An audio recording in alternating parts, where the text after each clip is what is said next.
today on psychological health and safety management.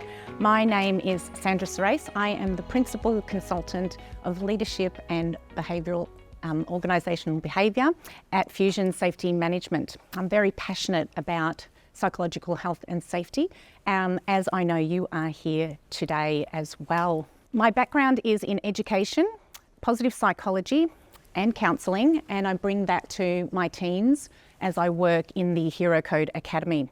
And today with us, we have a wonderful array of expertise here in the room, which I'd love to introduce you to. A recent Gallup insight has told us that psychological injury and psychosocial injury costs the Australian economy $39.9 billion per annum. And that loss of productivity with mental health claims is 4 times that of any other injury and disease combined. So this is a discussion that we really need to tap into. So let me introduce you to our panel. First, we have Lana Rubenstein. Lana is the Managing Director of Risk Strategies. Risk Strategies is a management consultancy in risk, and she looks to prevent psychological and physical injury across all sectors and manages claims, injury and return to work. Tell us a little bit more about what you do. Thanks, Sandra. So yes, Lana is my name. I own and manage a company called Risk Strategies. We've got a few of our clients here, so welcome. We specialise in all things workplace risk, including safety, quality, environmental management systems. Our strength is in building and developing systems, and one of those aspects of hazard management that we tackle obviously is psychological safety. We've had quite a few programs that we've implemented over the past sort of 24 months in that space, and so we felt it was very important to share our learnings and practical application of the things that we've done and what's worked and what maybe could have been improved on. Thanks, Lana. Next we have Dr. Tessa Bailey. Dr. Tessa is the Director of Opus Centre for Psychosocial Risk. There she works with her team across organisations to create systems that prevent psychological risk and psychosocial risk and improve safety, well-being and productivity outcomes. Thanks, Tessa. Tell us a little bit more. Hi. So yes, Dr. Tessa Bailey, but please call me Tessa. I have a background where I did a Bachelor, Honours and Masters in Organisational Psychology. Went out into the world of work looking for good practice, both public and private sector. Found some good practice in early intervention, found some good practice in injury management that was getting better as well. But it was in the prevention side that I couldn't find really good methods or tools. So where the occupational therapist would have some form of assessment for the work environment, I couldn't find an equivalent. So I went back to university to do my PhD with Professor Maureen Dollard at UniSA Centre for Workplace Excellence. We looked at the variety of workplace factors that predict worker health, and what we found, not surprisingly, productivity outcomes as well. In time, our industry partners wanted to just do the applied practice rather than go through the research steps. So due to industry demand, we started the Opus Centre. Now we work with industry on applying that best practice psychosocial risk management. And as long as we follow the method that we found works, we tend to get good outcomes for both worker health and organisational productivity. Thanks, Tessa. And we have Ross Guastagnani. Ross is the Director of Operations Australasia for Intertech SAI Global. He has 2 decades plus in risk strategy management and safety auditing. Tell us a little bit more about that. So SI Global provides certification in a range of standards, from information security to safety, medical device, environment, quality. I've been an auditor for about 17 years, and I've seen the evolution of the standards from a basic hazard control to understanding what's happening around you, inputs, participation of employees.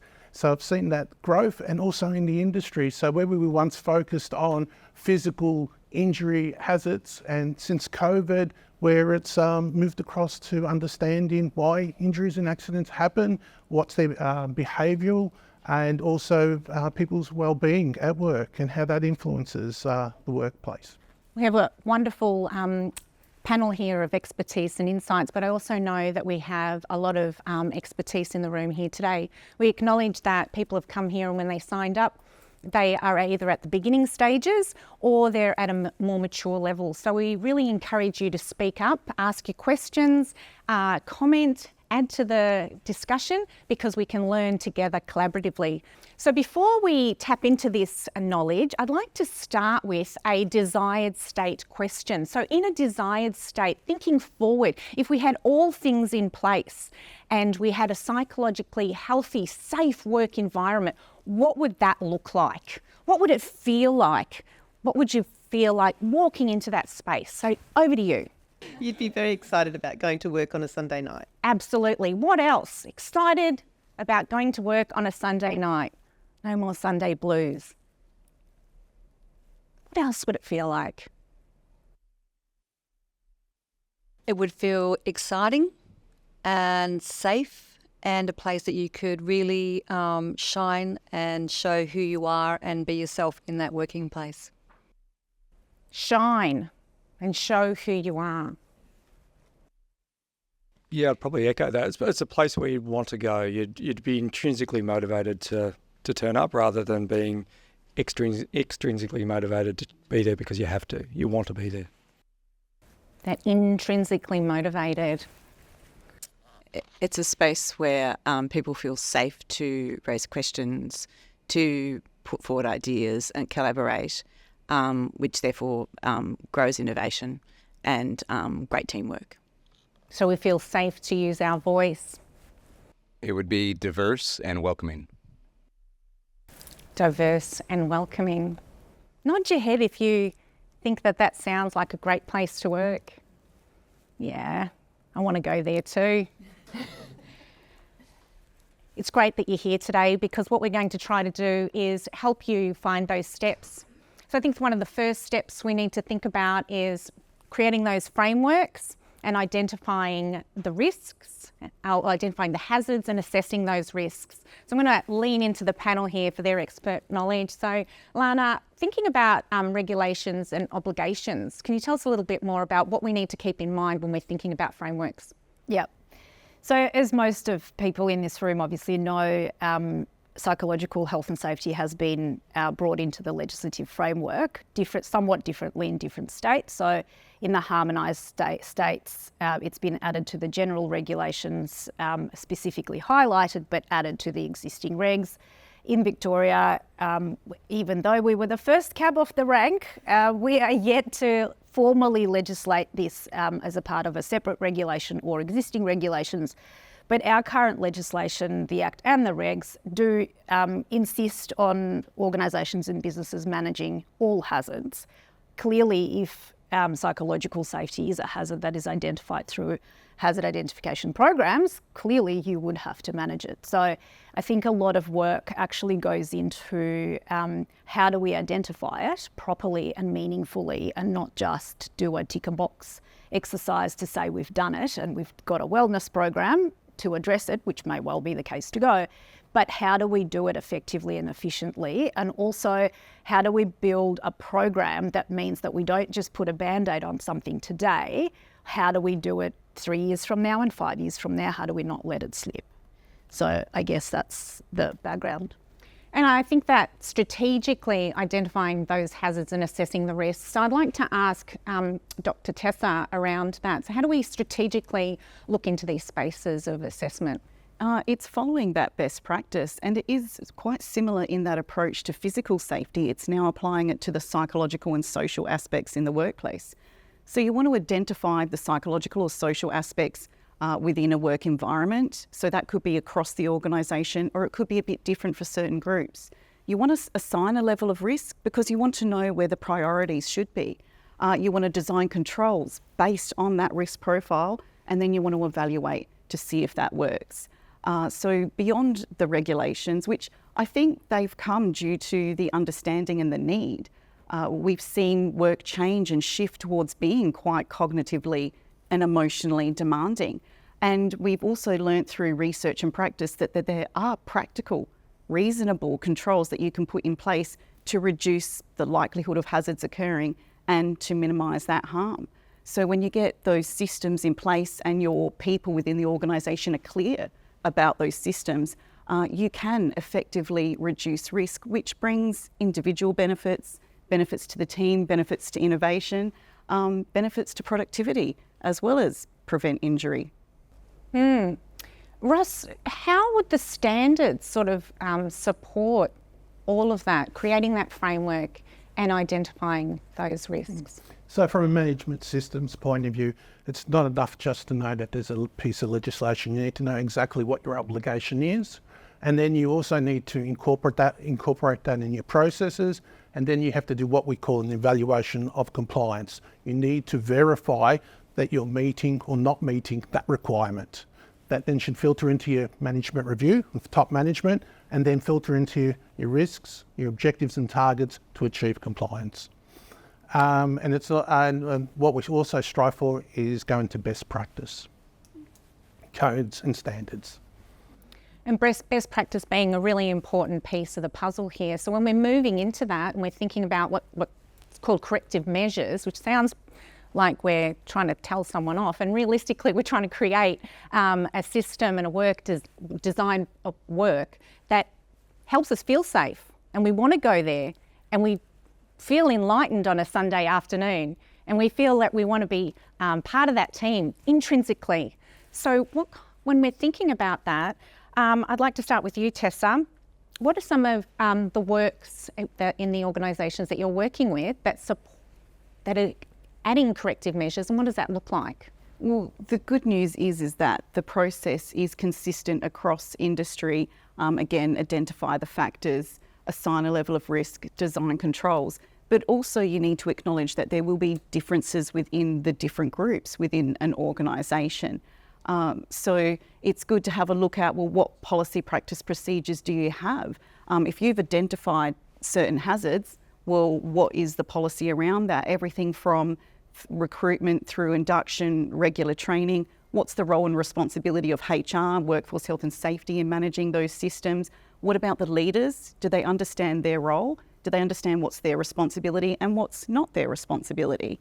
And then we want to look at job design. How do those factors influence designing the job around those particular hazards, whether it's client or customer aggression or whether it's fatigue? And then you can require that the individual participates in those systems, which is their responsibility, so that they can minimise the likelihood of exposure and reduce that potential for harm. It's not as easy as a one-size-fits-all approach at all. No, with the transport industry, for them it might be about having clarity in induction about how work pressure gets managed. It might also be letting them know what to expect if they interact with the public. It might be having appropriate debrief if they're exposed to trauma.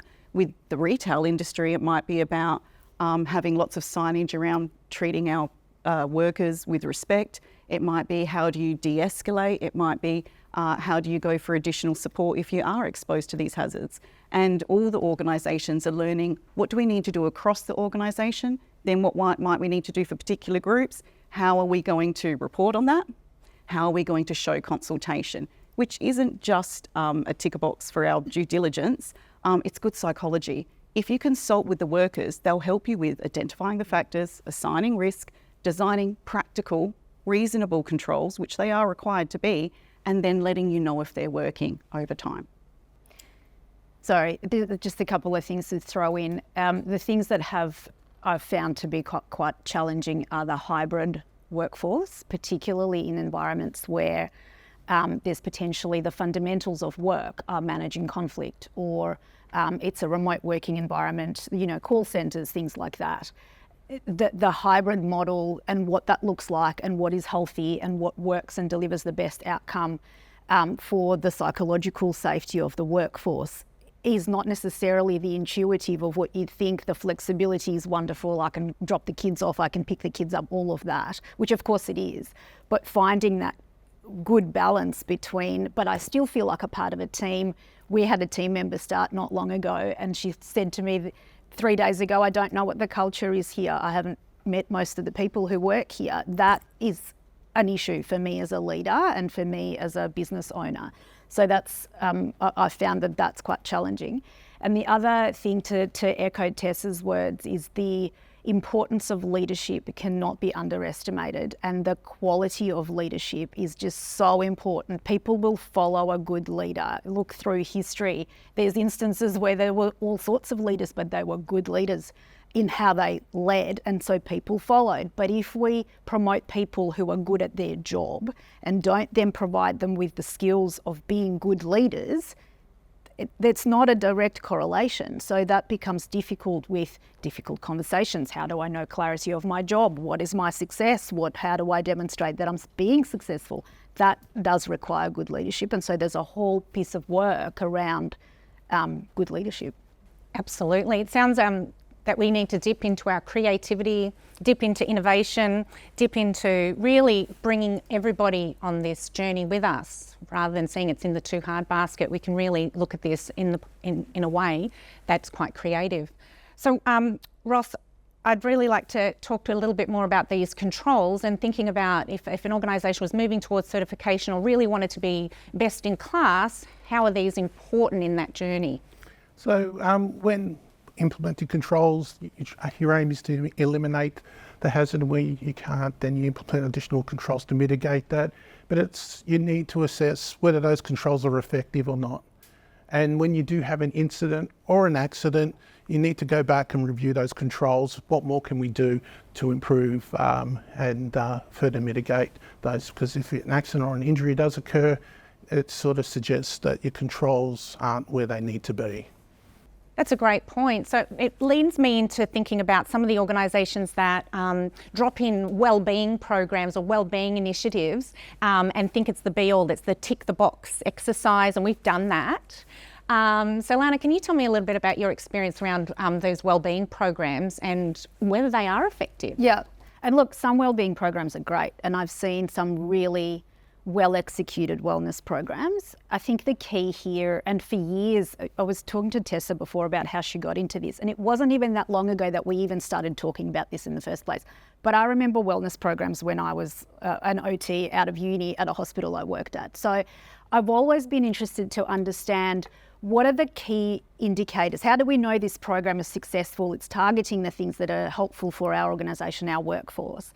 So all of a sudden, well, not all of a sudden, but now finally we've got a means of understanding what are the hazards of our environment, what kinds of drivers there are for hazards, and then what controls can we implement to address those hazards. So wellness programs can actually and should have very clear KPIs and success measures. And like I said before, one of our clients, hybrid work environment, the whole kit and caboodle, but their wellness program is structured in a way to address the hazards that we've identified and to support people.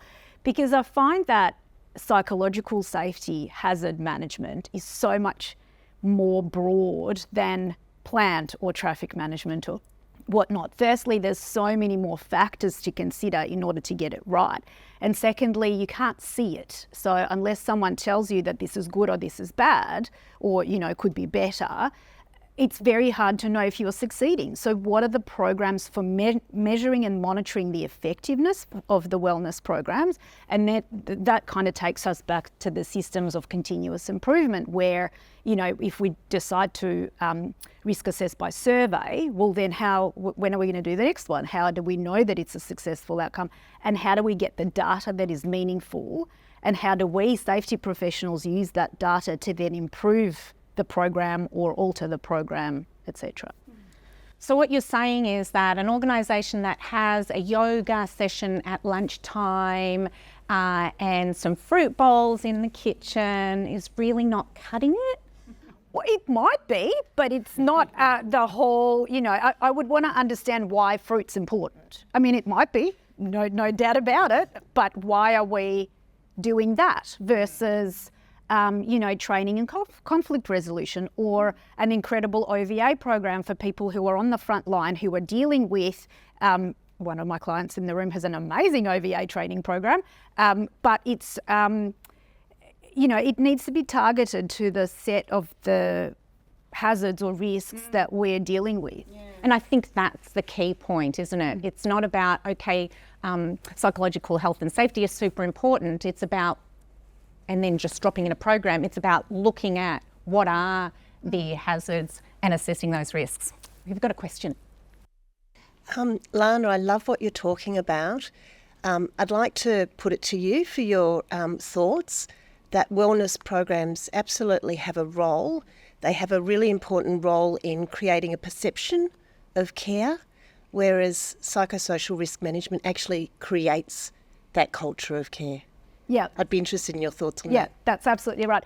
And I think, again, it's about that perception, right? So if I work in a working environment where there is a wellness program, my immediate thought is someone cares about my well-being, right?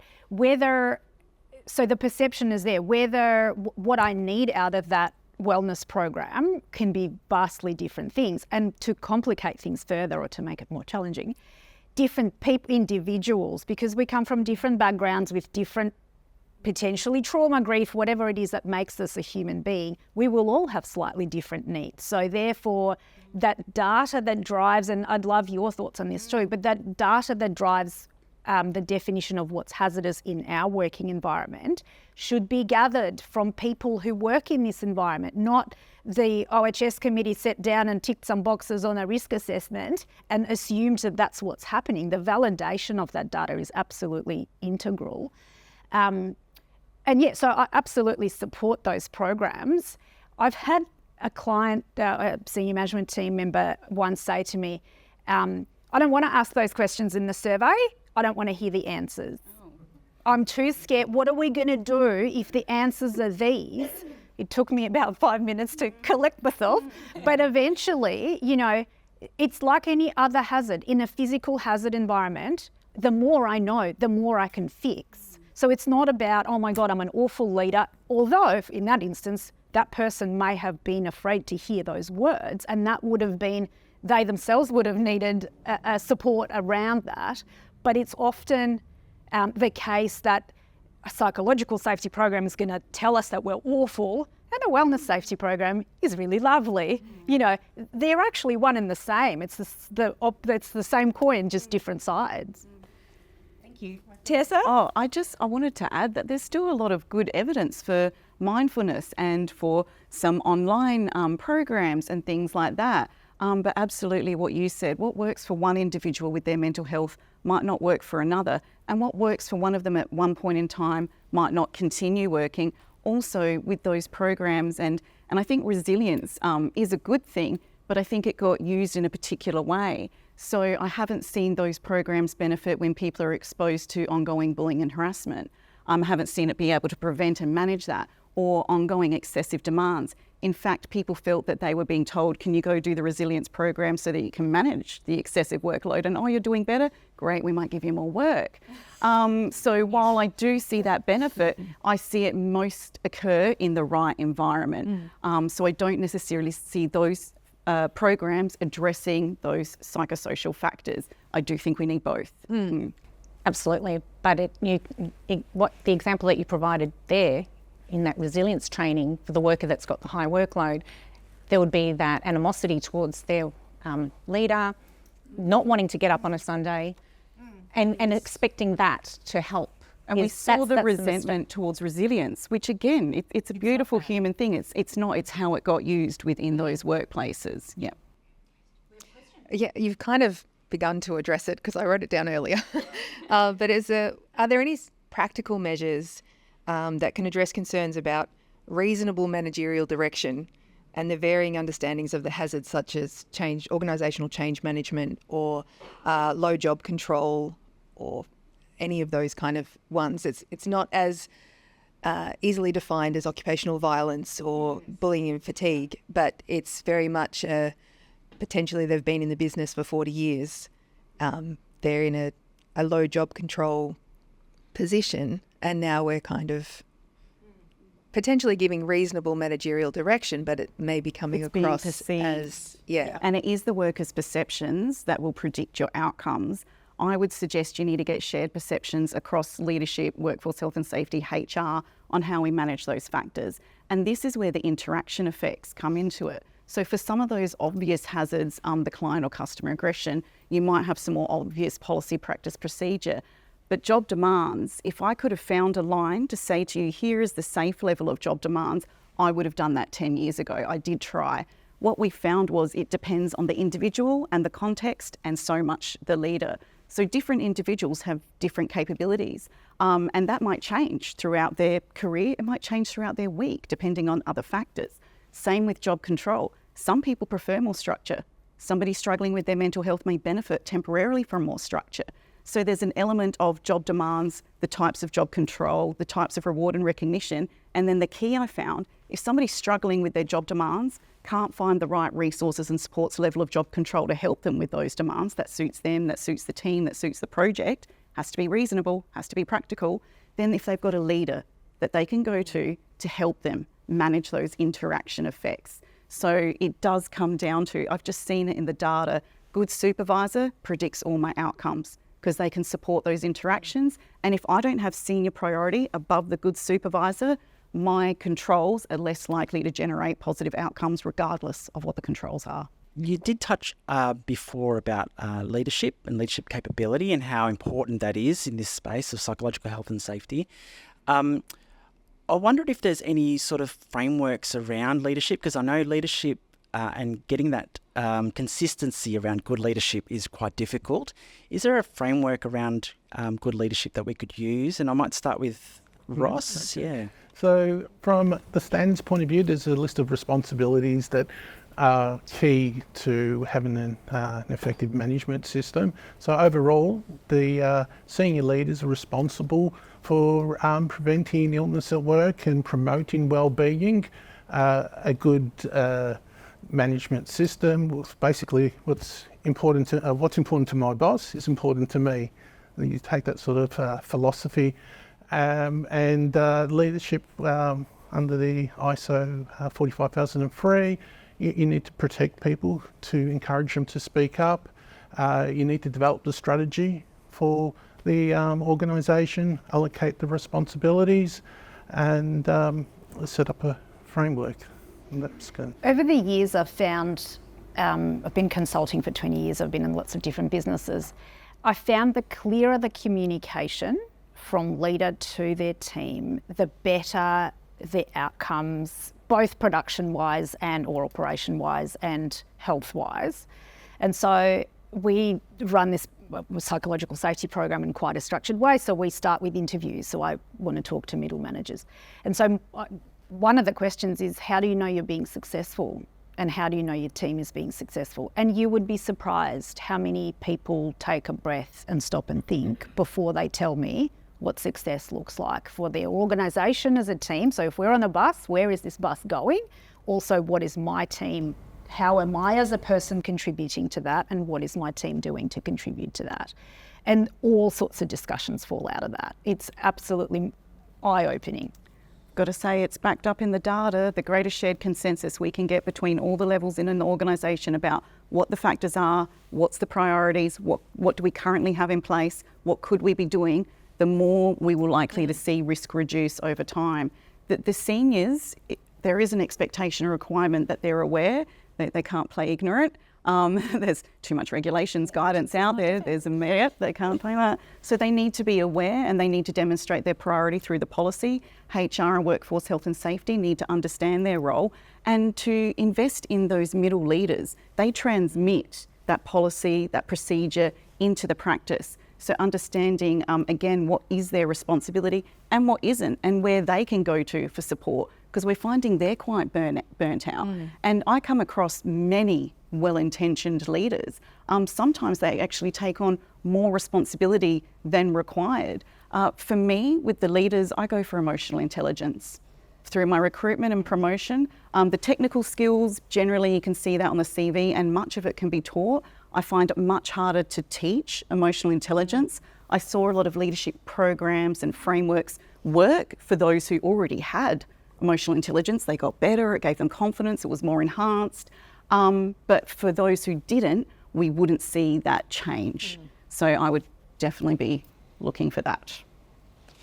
I want to play devil's advocate now, right? And this is why I came today. So same as you, I have a PhD in genetic engineering, forensic science, psychology.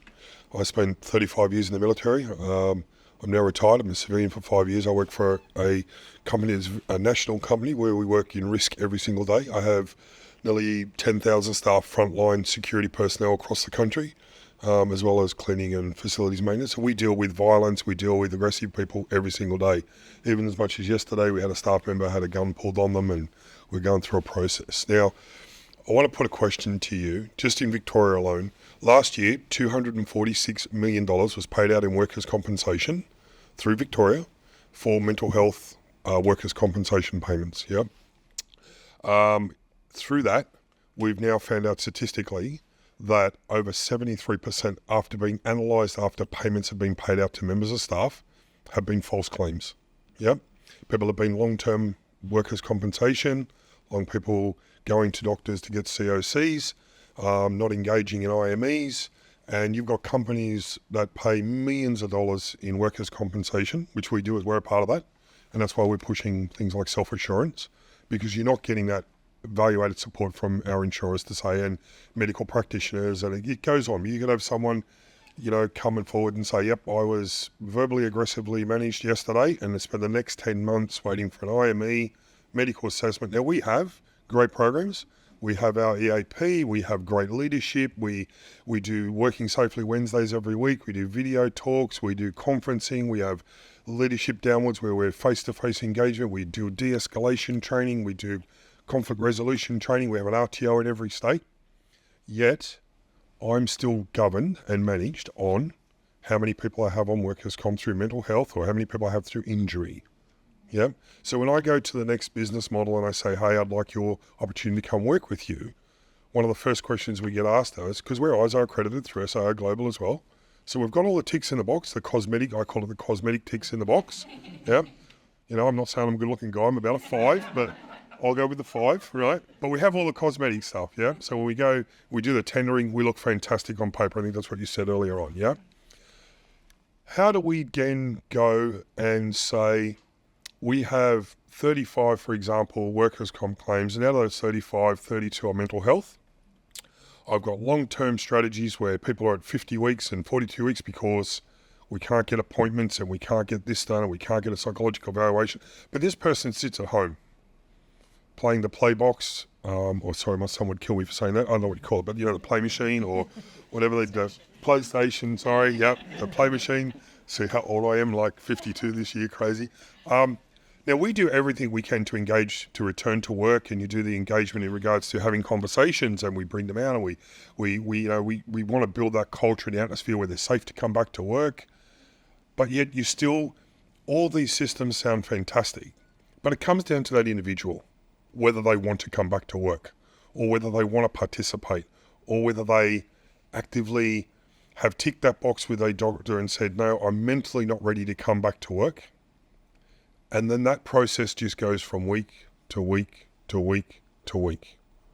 Now, I'll tell you, the statistic was given last Thursday by the Supreme Court of Victoria that $740 million was paid in legal fees last year for businesses defending mental health claims in Victoria. Right? So just those two payouts alone is $100 million paid out of Victorian businesses under mental health support to get people to come to work, and that doesn't include the $891 million that's estimated paid this financial year in mental health payouts, right? So where does a business like ours, or businesses in this room, we've got to come up with that money. Now, and I said I'm playing devil's advocate here, right? Devil's advocate for me, and I'm all about mental health. I will tell you now, as a soldier, I buried 8 of my friends in 25 years, okay? And 3 of those through suicide just in the last 4 years, coming out of service. So I'm a massive champion for mental health. I've been an ambassador for mental health most of my life. But I've also got to look at it as a business and say, when I go back to our board and say, I've got a payout next month of $46,000 because John Smith has said for the last 52 weeks, I don't want to participate. I don't want to return to work. All the systems in place are there for them to return to work. All the systems are in their place to support that person to return to work. All that compliance is in place, and that's my job as National Health and Safety Risk and Compliance Manager within my business. That's all I do every day. Is I've got to make sure legally I'm ticking that box, then I've got to make sure mentally I'm ticking that box, and then I've got to make sure the programs are in place that when I do get challenged, and we do get challenged, especially when you're a tier one like we are, and we get people like our clients come back and say, what have you done to do this? But I've still got to put my hand up and say, I've got 35 people not happy to come back to work. And it's costing our business the programs, the payments, the weekly workers' comp payments, the excesses, the insurances, and all the wellness in the world to get these people back to work. So my question to you as being devil's advocate is, I think the structure is great, but we've got to come back to how do we get that person in that mindset who has had that issue to say, hey, we're here to help you, right? We've got the systems, but you're not participating. Can I ask a question? Yep. Are you national? Yes. Is it different statistics in Victoria than the rest of Australia? Depends on the events. So I'll give you an example. Like if we go to Northern Territory, for example, we have a high violence rate through to a culture up in the Northern Territory, where some of the bottle shops we look after have restrictions in regards to trade and due to violence. But if you look at people like, if you look at like South Australia, we hardly hear anything. I mean, arguably, sometimes when you don't hear something, it's not always good. Oh, I'm from South Australia, and they're a little bit behind in the regulations, but I don't hope. But if I'm looking at my numbers, but I suppose my question to you is, how do you engage those people?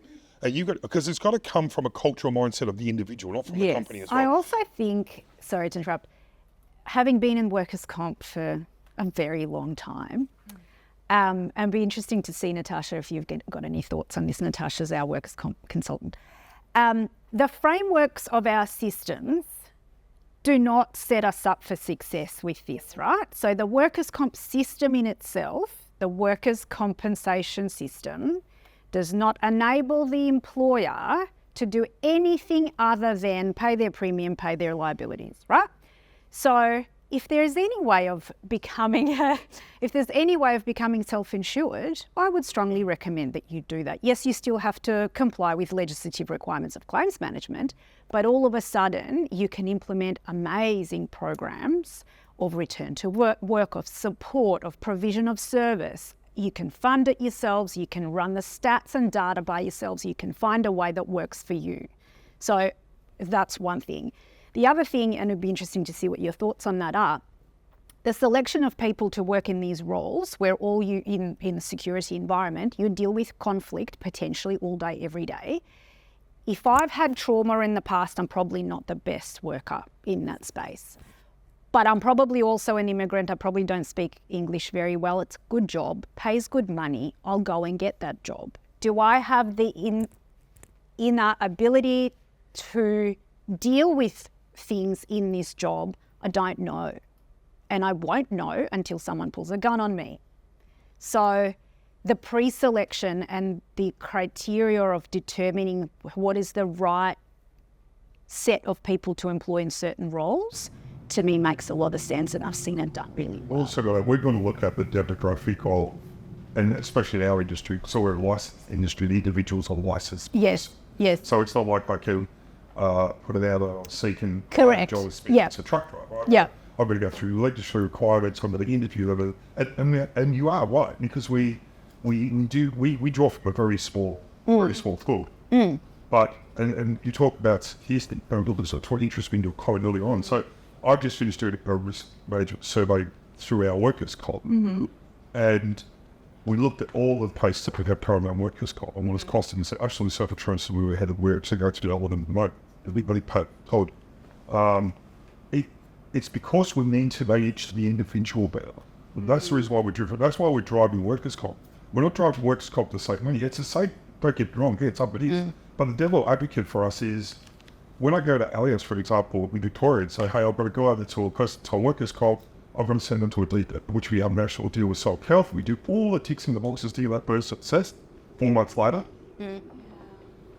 But if I'm driving it myself, then I can help. Yeah. The system does not set you up for success. I don't want to be here criticising the system because I think Australia, you do, you're right. We need to acknowledge it to improve it. Because Australia, I'm so impressed that we have these systems in place. I have seen how they can influence the individual. So I see different policies, I see changes in legislation, literally direct outcomes. I won't comment on each state, but what I have seen within one organisation, a particular policy for sick leave drove totally different outcomes for one group versus a different group. So I can see how the policies can do that. I also know how important prevention is, because once an individual enters that system, it almost has a psychological impact. I almost see it have a vicarious impact on the team, on the group. Victoria did make certain moves and certain changes over recent years, and we have seen different outcomes for that particular state from our national employers compared to other states.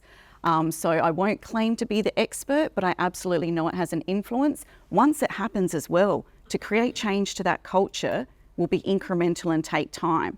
But it is worth all those steps that you're moving towards, because I've seen within the other states and the other groups that creating that climate with the senior priority, being clear with the individual about the expectations on them, engaging them in that process, requiring they participate because they're part of it, their co-workers are part of it. I like to work with teams so they understand their role, their responsibility, and to help them to be motivated to participate and engage, shifting them towards that, because yes, I have seen particularly concerning outcomes, especially in Victoria. Hi there. I agree, very complicated situation. The system's certainly not set up to help the employer. My question is twofold, and it might be more for yourself, if that's okay. When ISO 45001 first came out in 2018, just as context, I spent 15 years with LRQA I was the senior OHS auditor for the country, and we had enormous problems trying to work out safety culture. It was the first standard in the world that had safety culture as an obligation, and it's in two sections of 45,001. And so our auditors were like, how on earth do we audit whether they're implementing a safety culture? So I ended up writing some presentation information that somehow got published in the end, but we were trying to find what does good culture look like and what things could our auditors look for so that they could say, yes, you're doing well on that front, or it could be improved. I ended up giving them, I think it was the 12 key things to look for an effective safety culture, because I'd seen it at some good companies, so I just plagiarised what they're already doing. There's not many original thoughts left these days. But my question is, how do you guys see the difference between culture and psychosocial risk management? Are they the same or are they different? And secondly, is there anything that you guys are doing to train your auditors so that they can chip away at this area around culture and the like? Because it was something we really wrestled with, and I don't know if we nailed it or not, but this is back in 2018 before the psychosocial regulations came out. So just keen to hear your thoughts. Very good question. So there is a lot of overlap in between culture and the psychosocial. ISO 45003. Probably we should do more training than what we've originally done, which when the standard came out, the 45,003, we did quite a bit of training initially, but it hasn't really taken off too much. In the areas it's more dependent on the organisation to evaluate what's important and understand, what the employees are saying, where they're getting their injuries, and where they got their problems and complaints coming from, and adapting that into their workforce. And that the biggest change in the standard is not only do you have to consult with your employees, we need to see participation. So developing that culture, that safety culture. Like, we don't just tell you what you have to do. Tell us what you think. Tell us how you're going to be involved in, developing this process. How you're going to do it safely. So, and that's quite a big thing in the standard, and it's also needed in the policy as well. Yeah. Can I ask you a question with your experience? When I was looking at data across industry, occupation, actually across the world, we would see culture as an outcome of factors within the organisation. Okay, good, because that way we learnt we could actually drive culture. So if you've got good proactive psychosocial safety climates, you can actually drive and shift those outcomes over time. So things around senior priority, management trust, worker participation and worker confidence in the systems. And so, yeah, I'm glad you're nodding, because I'm like, was the data right? Were we measuring the right things? And just to take the moment to mention, on the Opus website, we've got an audit for ISO 45003. Just a number of our clients wanted to know if they're up to standard, which, by the way, that's a very high standard. And I don't think every organisation needs to apply every aspect. Those going for certification might need to demonstrate, but that would be a large global organisation, well-resourced, which I would expect to be able to demonstrate those systems. But for a lot of my clients, they're just interested in seeing how they would line up. So we've made that available for free. You can go online, do a bit of an audit, just your own, of your organisation. I will warn you now, many of our clients don't score particularly well because they don't have all those systems in place. What it does do within each question is it gives you an example of what maybe you could. And then I would encourage you to think, is that a reasonable, practical thing that I could implement and have in that space? But certainly we've got one for leaders as well, because as we've discovered, that is quite key. So for the organisation, for the leaders to know, do they line up against ISO 45003? If you have a look and you've got any comments or feedback, please let me know. No, not right now anyway, but I think it's just a very complicated area. We would see, I was hoping to start seeing some findings around the culture's not good, we need to fix it. I never saw one. I would see auditors, though, obviously raise findings against the leadership section of 45001, which I've always thought really does align nicely with your due diligence, and it would go a long way to help developing a good culture if all of those, I think there's about a dozen points under 5.1 for leadership. So, I think it's just a challenge that because I always feel like the auditors can help push these things along. I guess companies are just desperate for knowledge, I find, at the moment. And another interesting point, and we do that a lot, is the maturity model concept. So whether you're complying with 45003 or not, you may actually have, and as you said before, some people in this room have started and some people have quite a well-established program. Are there any, this is a question to you, Tessa, are there any models that you can recommend that are maturity models in this space that people can use, organisations can use? I think that there would be maturity models out there, but I just find every organisation's different. I always have my clients come to me saying, I want to compare to others like within my industry or even other industries, and we have a look at those and we go, oh, okay, that's where you're at. But as far as the regulator, they just want to know where you're going, what you're doing. And I do find more mature in all of my conversations over the last few years, more maturity with, there's that awareness and just people using this term. Psychosocial makes me very happy. It used to take a long time to get through just that in my initial conversations. So, but whether it's awareness and training, and then it's, do you actually have systems that are implemented? Also, are those systems based on the evidence with the risk assessment? Because just like with physical, you would want a risk assessment to know where the priorities are, and you don't need to assess for every potential physical hazard. You need to identify the ones that are likely to occur within your groups, find where the risks are, design your controls against that. So I find we're getting closer to the awareness, a bit of the risk assessment, very, very happy to see that best practice happening now. But then designing the controls is probably where I see a difference in many of my client groups. Some have it clear for really obvious hazards, others are struggling with those interaction effects. And then the evaluation. Let's evaluate, let's see if what we're doing is working, because that's workforce health and safety, ongoing continuous improvement, acknowledging, being not trying to remain ignorant of where you're at, acknowledging where you're at, putting controls, reasonable, practicable controls into place, and then evaluate and see if they work. Just with the standards, 45,001 is a certifiable standard. 45,003, that's a guideline standard, so we don't certify to that standard, but we can do audits against the standard to see where the organisation's at. We have a question. My turn.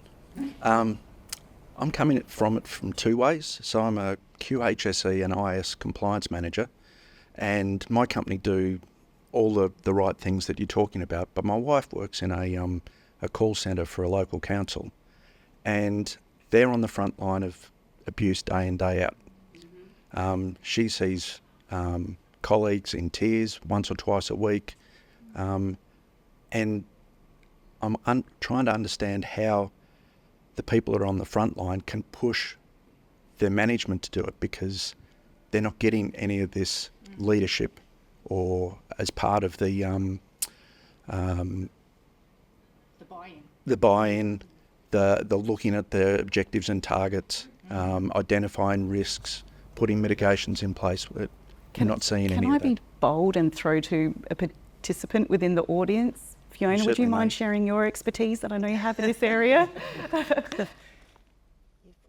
I did. Sorry, I know. We work together with a call centre group, and I know what happened. And I'll remind you if you've forgotten anything, because it was a little while ago. Yeah. Thank you, Tessa. So Tessa and I work together. I've come to my current role from Australia Post, where I was head of mental health for some 6 years, and the contact centres at Australia Post, about 1,600 people over Australia. And as you can imagine, people don't ring Australia Post to say, great job, delivered my parcel, good on you. And so I absolutely understand what you're talking about. Customers who are verbally abusive, who are racist, sexist, who threaten to harm themselves because the parcel hasn't been arrived, threaten to track down our contact centre people. So all sorts of things. Huge body of work, took a lot of people cross-functional across the organisation as well as external expertise to put in place a system to really look at controls that targeted leaders, our customer service people, prevented or tried to mitigate the impact of our customers. So we took a multi-pronged approach to do that, more than I can talk about right here, but also in roles that were very KPI driven, very metric driven, very low job control. I think a lady here asked about that. We absolutely looked at progression through the contact centre, so opportunities for career progression. How do we make sure people are well connected to each other and their leaders? Talking about a hybrid working environment, so a lot of work in that, because our contact centre people largely work from home. So how do we make sure they feel connected to the organisation, purpose, within safe? the four walls of their living room? Absolutely. I've just done this project as well. So. Yep. So a lot going on there. When I hear about contact centres, it's so dear to my heart. I'd love to talk with your wife. My recommendation is to report, because they will have a safety management system somewhere in the thick of it all, and it's driven by data. So the more incident reports there are, someone eventually will say, there's got to be something going on over there, we've got to go and fix it. We just ran a workshop, we've got a local council as a client, and we ran risk workshops for every single one of their divisions, including that area. And you'd be surprised how many people do not report. This happened. Did you report it? Oh, I didn't think it was anything to report. They don't want to report every single little micro one. It's very difficult. We've gone through the reporting, and for the obvious ones, it's such a necessary process. It also gets them the debrief. But for the micro ones, they didn't want to have to report. They actually felt that caused them more trauma. So what we saw was the leaders.